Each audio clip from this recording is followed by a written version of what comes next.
Pakalakas na ng hangin. Malakas na bagyong Karina. Nalasa ng super bagyong Yolanda.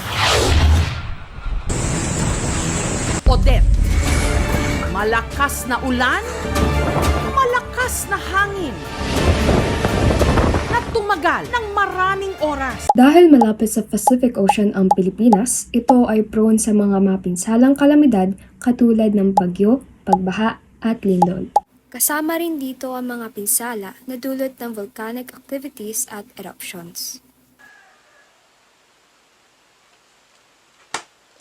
Ano nga bang dapat gawin bago, habang at pagkatapos ng isang bagyo?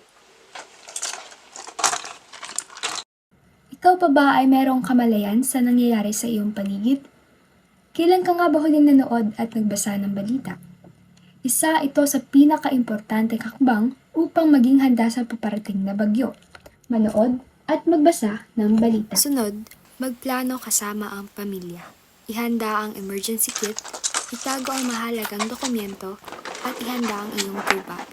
Siguraduhin meron kang inhandang sapat na damit, pagkain, inuming tubig, flashlight, power bank, at ekstrang baterya.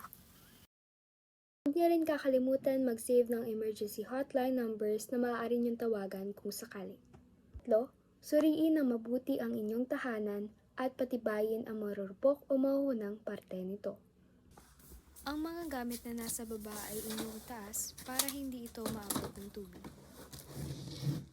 Huwag niyo rin kakalimutan isara ang mga bintana at pinto ng inyong tahanan. Ring alamin kung nasaan ang evacuation center o mga ligtas na lugar sa inyong komunidad na maaari niyong puntahan kung kinakailangan niyong lumikas. Inyong patayin ang main switch ng kuryente at tanggalin lahat na nakasaksak. At syempre, kung may mga alaga kayong hayop, ilipat niyo sila sa isang ligtas na lugar at huwag niyo silang iiwanan. Habang may bagyo, manatili lamang kayo sa inyong tahanan o sa evacuation center. Huwag kayong lalabas hanggat hindi paligtas. Kung posible, sumubaybay pa rin kayo sa balita at makinig sa weather updates. Huwag kayong magiging kampante at dapat manatili kayong alerto. Hintayin ninyo ang anunsyo ng lokal na pamahalaan kung ligtas na umuwi.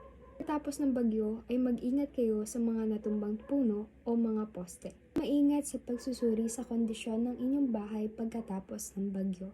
Suriin ang mga saksakan o outlets kung ito ay nabasa o nababad sa tubig.